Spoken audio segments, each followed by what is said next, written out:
Phoenix by Clark Ashton Smith. Rhodus and Hylar had climbed from their natal caverns to the top chamber of the high observatory tower. Pressed close together, for warmth as well as love, they stood at an eastern window looking forth on hills and valleys, dim with perennial starlight. They had come up to watch the rising of the sun, that sun which they had never seen except as an orb of blackness, occluding the zodiacal stars in its course from horizon to horizon. Thus their ancestors had seen it for millenniums. By some freak of cosmic law, unforeseen and inexplicable to astronomers and physicists, the sun's cooling had been comparatively sudden, and the earth had not suffered the long-drawn complete desiccation of such planets as Mercury and Mars.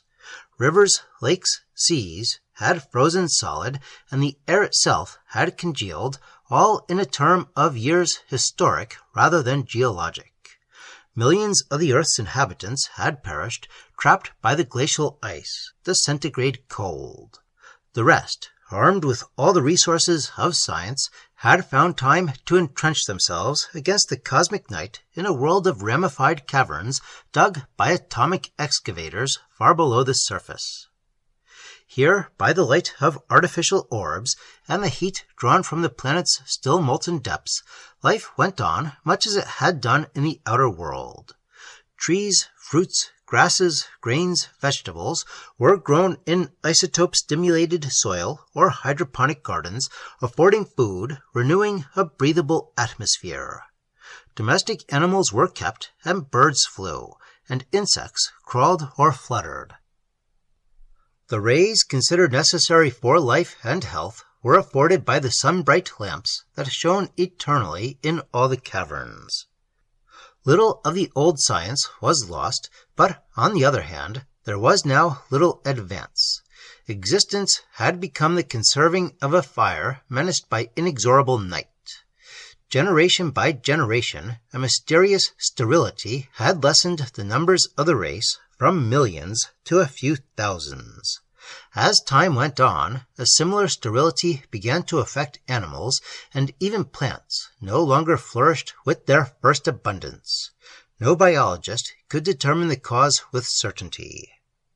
Perhaps man, as well as other terrestrial life forms, was past his time and had begun to undergo collectively the inevitable senility that comes to the individual.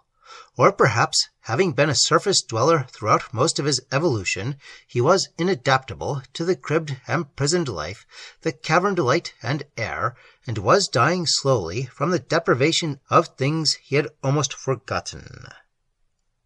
Indeed, the world that had once flourished beneath the living sun was little more than a legend now, a tradition preserved by art and literature and history. Its beetling Babylonian cities, its fecund hills and plains, were swathed impenetrably in snow and ice and solidified air. No living man had gazed upon it, except from the night-bound towers maintained as observatories. Still, however, the dreams of men were often lit by primordial memories, in which the sun shone on rippling waters and waving trees and grass, and their waking hours were sometimes touched by an undying nostalgia for the lost earth. Alarmed by the prospect of racial extinction, the most able and brilliant savants had conceived a project that was seemingly no less desperate than fantastic. The plan, if executed, might lead to failure or even the planet's destruction, but all the necessary steps had now been taken toward its launching. It was of this plan that Rhodus and Hylar spoke, standing clasped in each other's arms as they waited for the rising of the dead sun. "And must you go?" said Rhodus, with averted eyes and voice that quavered a little. "Of course. It is a duty and an honor. I am regarded as the foremost of the younger atomicists. The actual placing and timing of the bombs will devolve largely upon me." "But are you sure of success? There are so many risks, Hylar." The girl shuddered, clasping her lover with convulsive tightness. "We are not sure of anything," Hylar admitted. But granting that our calculations are correct, the multiple charges of fissionable materials, including more than half the solar elements, should start chain reactions that will restore the sun to its former incandescence. Of course, the explosion may be too sudden and too violent, involving the nearer planets in the formation of a nova. But we do not believe that this will happen, since an explosion of such magnitude would require instant disruption of all the sun's elements. Such disruption should not occur without a starter for each separate atomic structure. Science has never been able to break down all the known elements. If it had been, the Earth itself would undoubtedly have suffered destruction in the old atomic wars. Hylar paused, and his eyes dilated, kindling with the visionary fire. How glorious, he went on, to use for a purpose of cosmic renovation the deadly projectiles designed by our forefathers only to blast and destroy. Stored in sealed caverns, they have not been used since man abandoned the Earth's surface so many millenniums ago. Nor have the old spaceships been used either. An interstellar drive was never perfected, and our voyagings were always limited to the other worlds of our own system, none of which was inhabited or inhabitable. Since the sun's cooling and darkening, there has been no object in visiting any of them. But the ships, too, were stored away, and the newest and speediest one, powered with anti-gravity magnets, has been made ready for our voyage to the sun. Rhodus listened silently, with an awe that seemed to have subdued her misgivings, while Hylar continued to speak of the tremendous project upon which he, with 6 other chosen technicians, was about to embark. In the meanwhile, the black sun rose slowly into heavens, thronged with the cold, ironic blazing of innumerable stars, among which no planet shone. It blotted out the sting of the scorpion, poised at that hour above the eastern hills. It was smaller but nearer than the igneous orb of history and legend. In its center, like a cyclopean eye, there burned a single spot of dusky red fire, believed to mark the eruption of some immense volcano amid the measureless and cinder-blackened landscape. To one standing in the ice-bound valley below the observatory, it would have seemed that the tower's lit-in window was a yellow eye that stared back from the dead earth to that crimson eye of the dead sun. "Soon," said Hylar, "you will climb to this chamber and see the morning that none has seen for a century of centuries. The thick ice will thaw from the peaks and valleys, running in streams to remolten lakes and oceans. The liquefied air will rise in clouds and vapors, touched with the spectrum-tinted splendor of the light.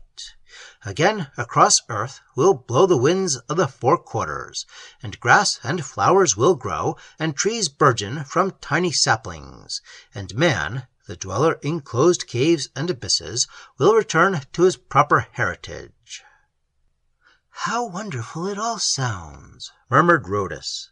"But you will come back to me."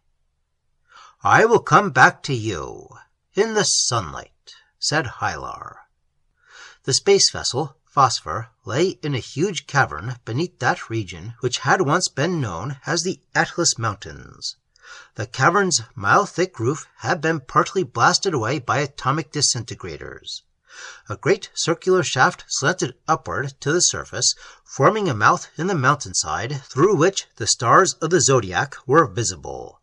The prow of the Phosphor pointed at the stars. All was now ready for its launching. A score of dignitaries and savants, looking like strange, ungainly monsters in suits and helmets, worn against the spatial cold that had invaded the cavern, were present for the occasion. Hylar and his 6 companions had already gone aboard the Phosphor and had closed its airlocks. Inscrutable and silent behind their metalloid helmets, the watchers waited. There was no ceremony, no speaking or waving of farewells, nothing to indicate that a world's destiny impended on the mission of the vessel. Like mouths of fire-belching dragons, the stern rockets flared, and the Phosphor, like a wingless bird, soared upward through the great shaft and vanished. Hylar, gazing through a rear port, saw for a few moments the lamp-bright window of that tower in which he had stood so recently with Rhodus. The window was a golden spark that swirled downward in abysses of devouring night, and was extinguished. Behind it, he knew, his beloved stood watching the Phosphor's departure. It was a symbol, he mused, a symbol of life, of memory, of the suns themselves, of all things that flash briefly and fall into oblivion. But such thoughts, he felt, should be dismissed. They were unworthy of one whom his fellows had appointed as a light-bringer, a Prometheus who should rekindle the dead sun and relumine the dark world. There were no days, only hours of eternal starlight, to measure the time in which they sped outward through the void.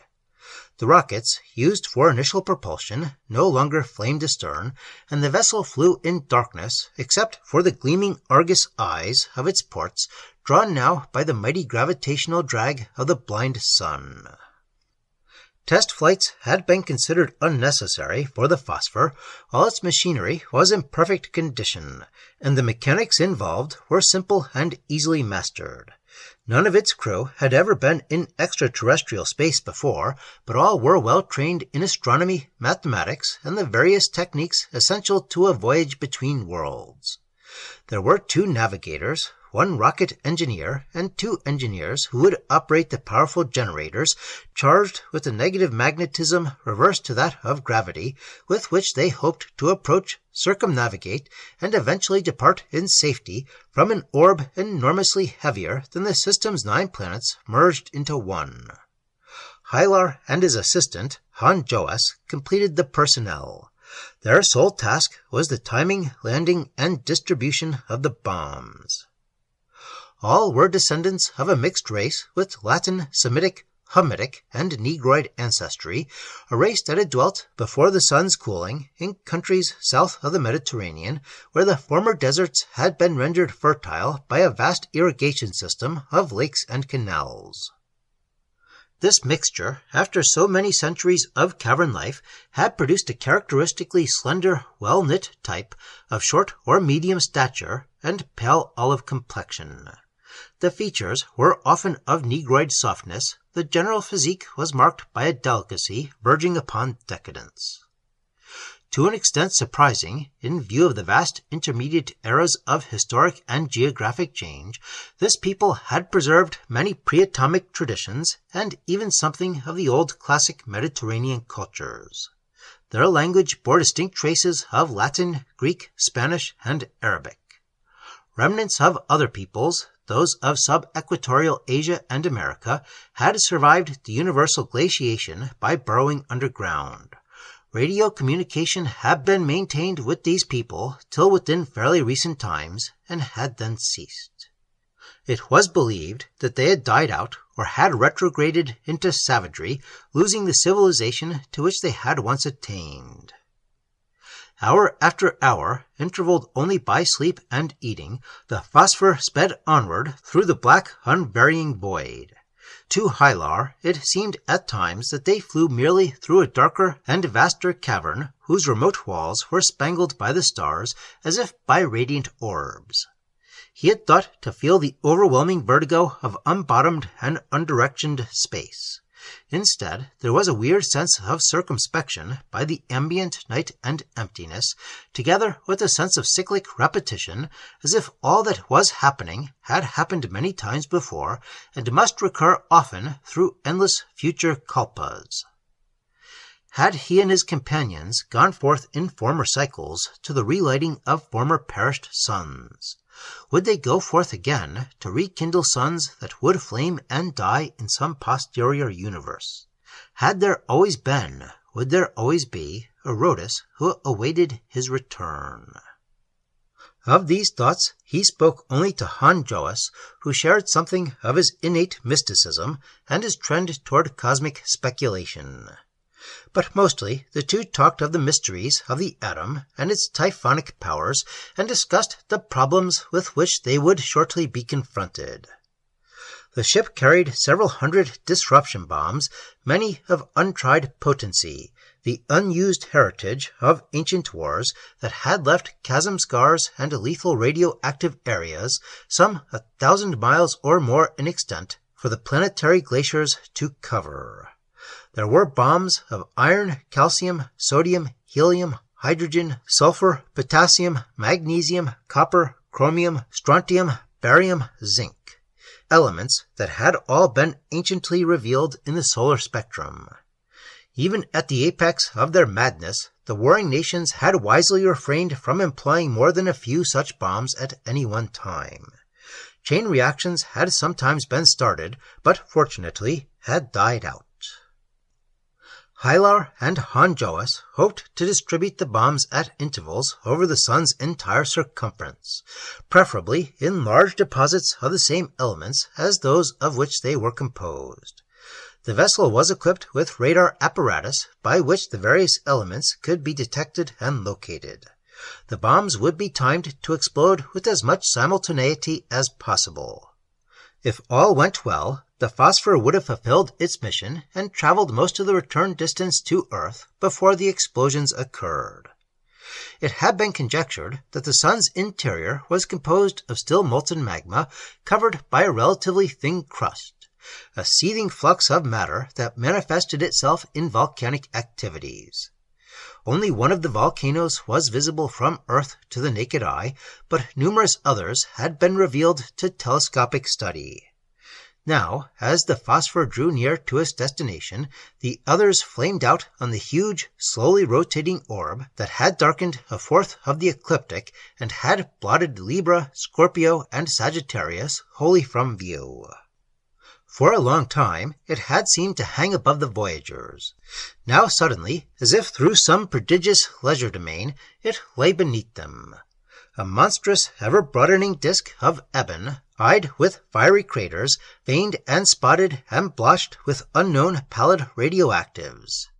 It was like the buckler of some macrocosmic giant of the night, who had entrenched himself in the abyss lying between the worlds. The phosphor plunged toward it like a steel splinter drawn by some tremendous lodestone. Each member of the crew had been trained beforehand for the part he was to play, and everything had been timed with the utmost precision. Sybil and Samek, the engineers of the anti-gravity magnets, began to manipulate the switches that would build up resistance to the solar drag. The generators, bulking to the height of 3 men, with induction coils that suggested some colossal clung, could draw from cosmic space a negative force capable of counteracting many Earth gravities. In past ages, they had defied easily the pull of Jupiter, and the ship had even coasted as near to the blazing sun as its insulation and refrigeration systems would safely permit. Therefore, it seemed reasonable to expect that the voyagers could accomplish their purpose of approaching closely to the darkened globe, of circling it, and pulling away when the disruption charges had all been planted. A dull subsonic vibration, felt rather than heard, began to emanate from the magnets. It shook the vessel, ached in the voyagers' tissues.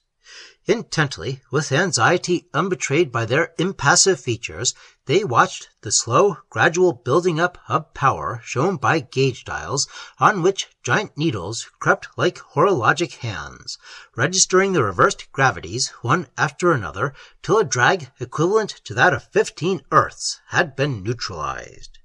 The clamp of the solar gravitation, drawing them on with projectile-like velocity, crushing them to their seats with relentless increase of weight, was loosened. The needles crept on, more slowly now, to 16, to 17, and stopped.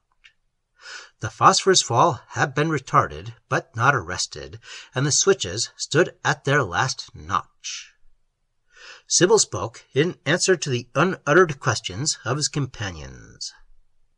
"Something is wrong. Perhaps there has been some unforeseen deterioration of the coils, in whose composition strange and complex alloys were used. Some of the elements may have been unstable or have developed instability through age. Or perhaps there is some interfering force born of the sun's decay. At any rate, it is impossible to build more power toward the 27 antigravities we will require close to the solar surface. Samak added, "The decelerative jets will increase our resistance to 19 antigravities. It will still be far from enough, even at our present distance." "How much time have we?" inquired Hylar, turning to the navigators Caliph and Karamad. The two conferred and calculated. "By using the decelerative jets, it will be 2 hours before we reach the sun," announced Caliph finally.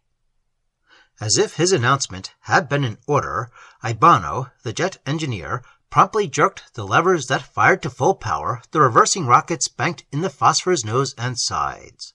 There was a slight further deceleration of their descent, a further lightening of the grievous weight that oppressed them, but the Phosphor still plunged irreversibly sunward. Hylar and Han Joas exchanged a glance of understanding and agreement. They rose stiffly from their seats and moved heavily toward the magazine, occupying fully half the ship's interior, in which the hundreds of disruption bombs were racked.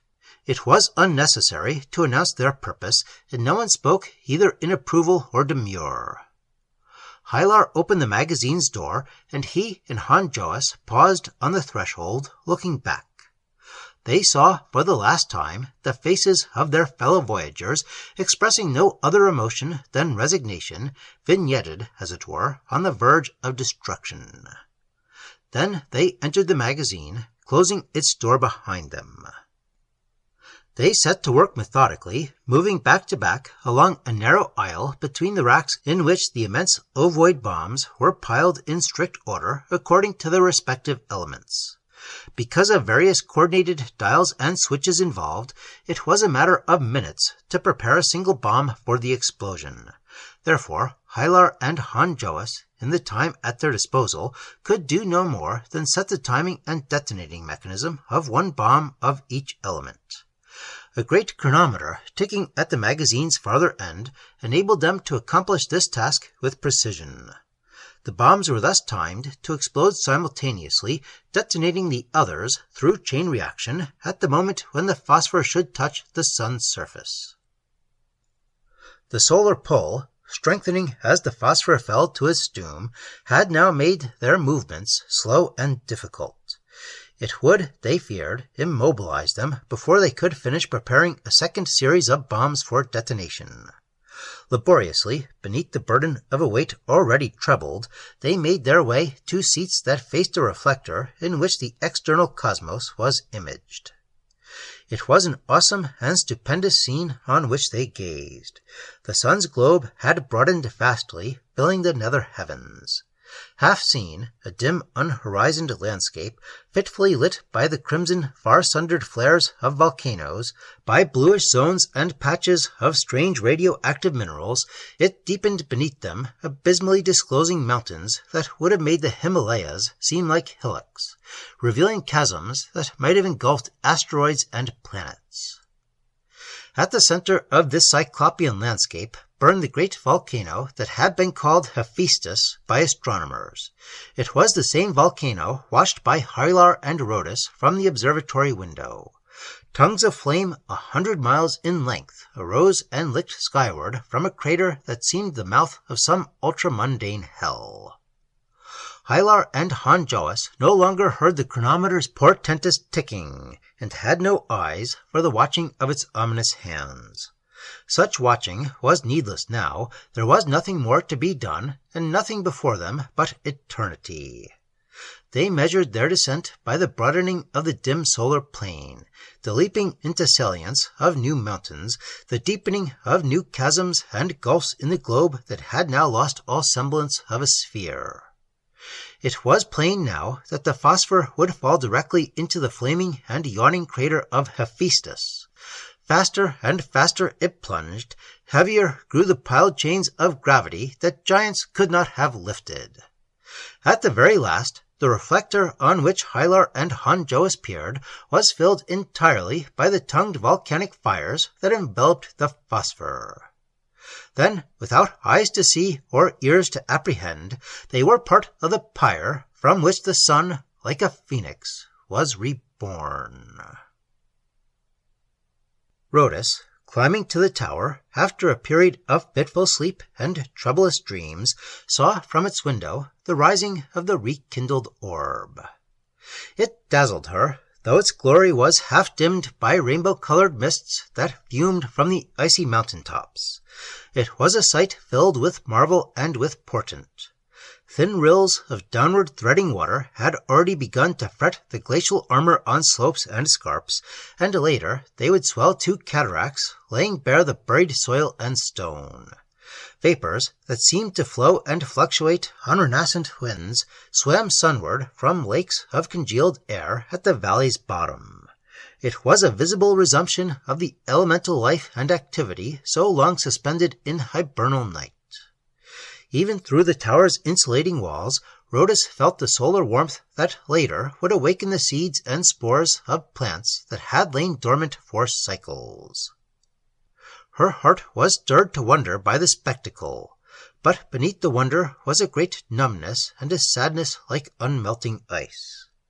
Hylar, she knew, would never return to her, except as a ray of the light, a spark of the vital heat that he had helped to relumine. For the nonce, there was irony rather than comfort in the memory of his promise. I will come back to you in the sunlight.